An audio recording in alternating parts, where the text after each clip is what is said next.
Last year, I did a lot of traveling. I went to Japan 3 times, Portugal, Italy, and America 3 times. It was a lot. And I can say I truly started honing in on my like traveling lightly era. But the most difficult trip I packed for was my Euro summer trip. Oh, well, we would be doing a whole bunch of activities. And unfortunately or fortunately, it was actually during summertime. I sweat a lot and my wardrobe doesn't really have much when it comes to summer appropriate clothing. But I managed to do it. With summer right around the corner, I thought I would share my tips and tricks, my do's and don'ts for packing for that European summer trip.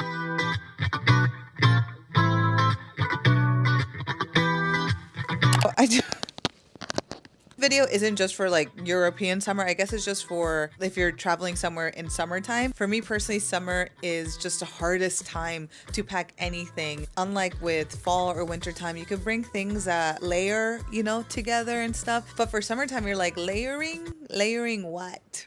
No, that's not gonna work. So the next time that you're packing for any type of summer trip, I hope this video can help you. So let's start. All right. This is Natalie from later on in the video. One thing I forgot to mention in the beginning is that another thing that's really important, of course, obviously you have to figure out what the hell it is that you're doing. If your trip is going to be mostly like it's just going to be on a boat, eating, swimming, yeah, bring things that go with that. But if you're going to have a trip where it's like, okay, we're actually going to be walking a lot, we're going to be doing little hikes, we're going to be doing X, Y, and Z, like you need to figure out what it is that you're going to be actually doing on a trip and then make your outfits according to that. Okay. Yeah.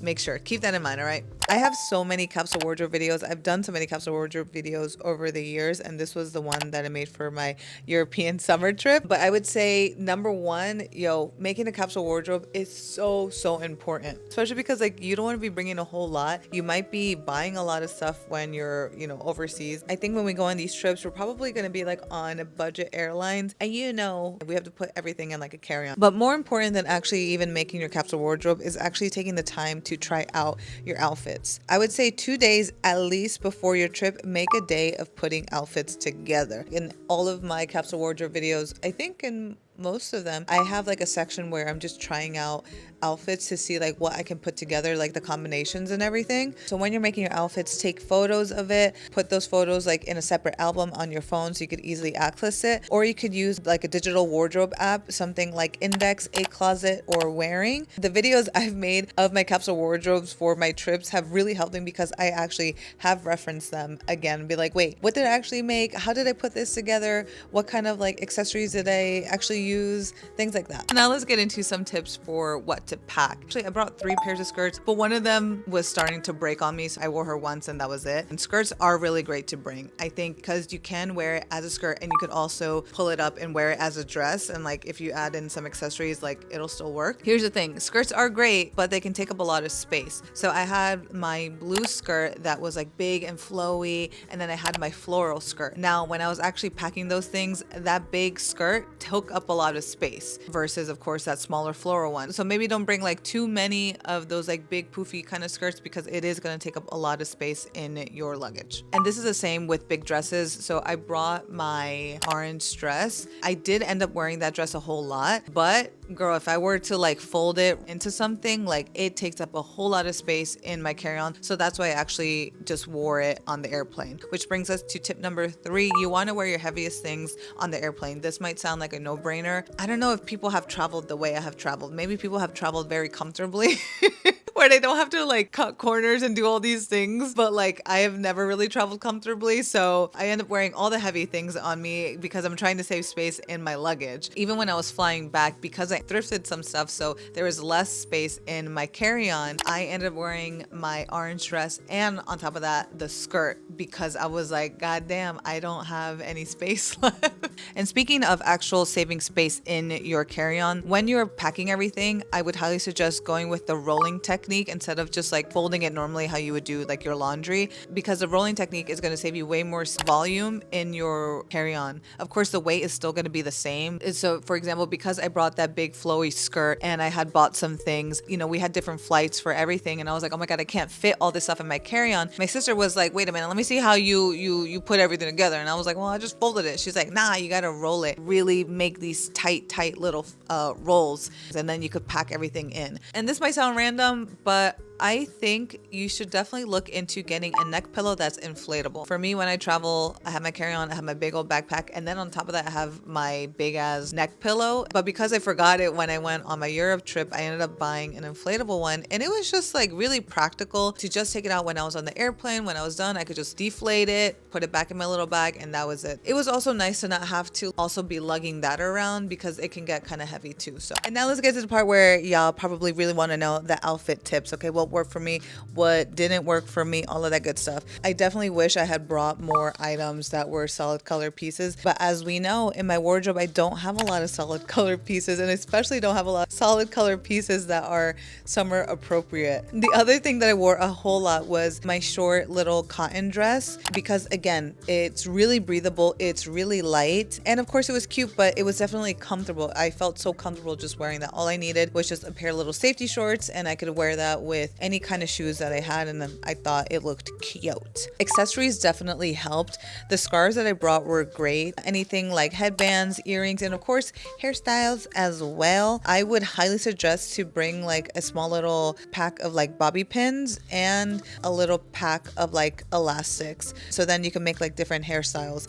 I think that's such an underrated way to change up your outfits. If you're someone that's like, well, I don't know how to style my hair, listen, the internet is vast with so many tutorials, and you could definitely find tutorials for any length of hair, any type of hair really. So definitely have a couple different hairstyles that you want to wear while you're on your trip. And overall, like for summertime, yeah, we're not gonna be wearing a whole bunch of different layers of things to make an outfit. So what's the next thing we can do? Things like having like really nice earrings, again, like a headband, a scarf, like all of those things really help in creating a whole new outfit. So do not skip out on bringing those on your trip. This actually feels weird now that I don't have Albie here. So let me readjust my frame. Okay, that's better. So we already know that you're gonna have to bring things like cotton, linen, rayon, things that are obviously breathable for the summertime. But also with that is don't bring things that when you sweat, it's noticeable. The reason why I say that is because I brought that red dress. Now it is, I think it is made of cotton. Is it made of cotton? It's a cute little dress that you would think, okay, that looks like it can work for summertime. The only thing is that I know that when I would wear that dress, if I were to start sweating, it's definitely noticeable. So I didn't want to wear it all that often. I only wore it when we were doing something where we wouldn't be under so much heat. You know what I'm saying? When we were like in the car, that's when I was wearing that dress. Also, another tip, don't bring dresses or tops or whatever that always have like your arms like right next to you. It can be off the shoulder, but it has to have like an actual like arm area. But if it's just like this, like for example that red dress, also my arms are always like this, so like my armpits don't have that time to like reset, get some fresh air most of the time, because I want to stay like this because I don't want to like mess up the fact that it's off the shoulder. So maybe don't bring those things on your next trip, especially if you're someone that does sweat a lot, like, or if you are going to bring something that you do sweat in, make sure that it's in maybe like a really heavy pattern so you can't really tell. And now let's talk about the shoes that I brought. Okay, so I brought 4 pairs of shoes, which could definitely sound like overkill. No, I brought 5 pairs of shoes. Okay, that is overkill. I brought comfortable sneakers, brought my platform mules, my strappy heels, these smaller, like thinner little baby mules, and kind of like my fake Birkenstock kind of style. There was definitely one that I didn't need. I mean, it looked nice, but I didn't really need, and that was a strappy heel because I didn't even really get to wear her all that often. When I did wear it, I mean, like it looked nice. Yeah, it really wasn't necessary. I think for sure you always need a pair of sneakers because if you want to get to like a nice beach or something, you probably might have to do a little hike like what we did in Portugal. You want like an everyday kind of shoe, and that was my like Birkenstock looking kind of shoe. And then you want something that's a little bit more dressed up, and that was my platform mules. That it's like I could wear it and look a little bit dressy. It was something that was also fun, and because I'm also short, it was a platform, so it also gave me height. I think with those 3 I could have just good enough, but I was like, no, I want to bring some more.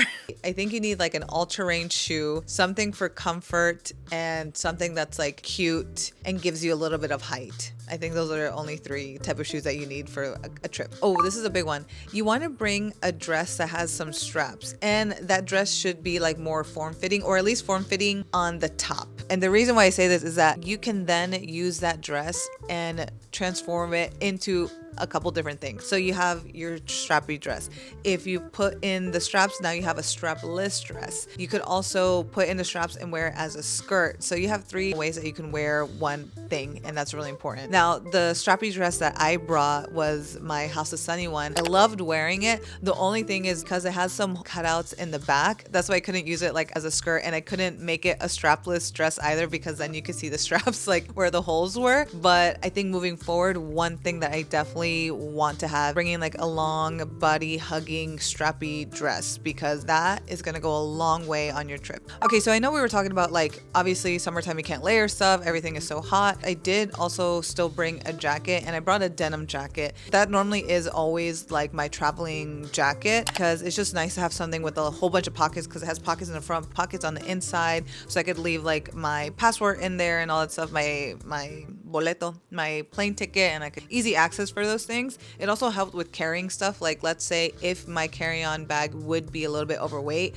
I could just take some of that stuff, put it in my pockets, ain't nobody gonna know. When you're on the plane, it might get a little bit cold, especially if you're flying a budget airline where they're not gonna give you a blanket or anything. Like you're gonna be asked out, so you're still gonna want to bring some kind of like outerwear, overthrow, something like that. But I would say maybe get something a little bit softer. If you're gonna go for a denim jacket, go for a denim jacket that like, I don't know, maybe is the denim is a little softer. The one that I have is more like bulky. It's a little bit harder, but I would just say maybe get something a little bit softer. Maybe even like a raincoat could be good depending on like where you're going. But I always bring my denim jacket. That is just my go-to. It just has all those compartments. If you are worried about like your personal belongings getting snatched, you could just like put that stuff like in your actual jacket, not put it in like your back pocket of your jeans or anything like that. So some things to keep in mind. With this one, you got to be really honest with yourself, okay? If you're not excited to wear something, don't bring it. If you're not excited to wear something,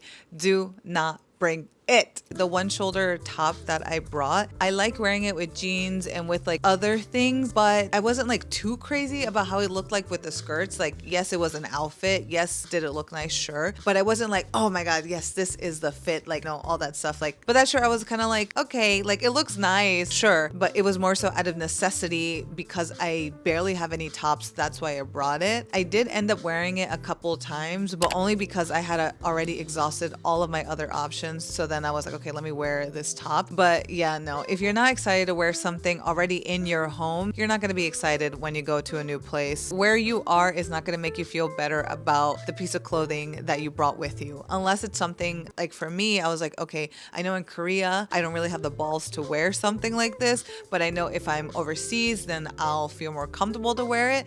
Then that's something different. But if you're just not excited to wear it, girl, don't bring it. Leave that home. Leave that home. Now we're going to get into some side tips. For me personally, I always travel with a carry-on, and then I always have a backpack. That backpack, girl, I stuff it. That's where I put all my electronics, additional clothes and things like that, and then I can make it bigger. Choose one that is really light but can also expand. I think the one I got was from Target. You don't want your backpack to already be heavy, then you're going to be putting a whole bunch of other stuff in it, and then it's going to be extra heavy. Along with that is do not bring or do not buy a heavy carry-on. When I'm saying heavy, I'm saying like it should not be over 7 pounds. I see some really cute ones and I'm like, wow, this carry-on is so cute. And then when I weigh it, I'm like 10 pounds. Oh, hell no. Any pound that you can save from your carry-on, trust me, you're going to be like, thank God. Those like additional little 2-3 pounds that you could have brought something. That could have been like 2 shirts that you could have found at a thrift, or that could be a plate that you saw at a flea market or something. Yeah, that's just not worth it for me. I know I want to bring a lot of stuff back, so I'd rather have my carry-on as light as possible, even though maybe you're like, oh my God, but this carry-on is so cute. It has X, Y, and Z.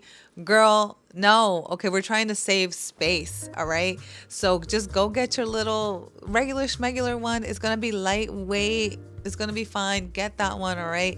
You're going to be able to put more things in it. That's always a win in my book. And that is it for the video, homies. This might be random, but I was like, I don't know, maybe I can help some of y'all. I do want to also make a separate video in terms of like either a summer capsule wardrobe or doing what I would bring like in a carry-on for a trip and maybe like make some outfits there. Definitely do want to make those videos, but I thought like, I don't know, maybe this might help someone or something that you can keep in mind for your next trip or anything like that. But yeah, with that said, I will catch you guys in the next one. Let me know if you you guys are going anywhere this summer. I don't have any plans because I'm like, girl, you've been doing too much like boom, bam, bing, bam, bam. No, your ass is staying. I'm sat kind of thing. You know what I'm saying? So let me know where y'all going so I can live vicariously through you. And I will catch you guys in the next video. Bye. Love ya. Ew, you're nasty. Sorry, Bubba. Was that nasty? Excuse me.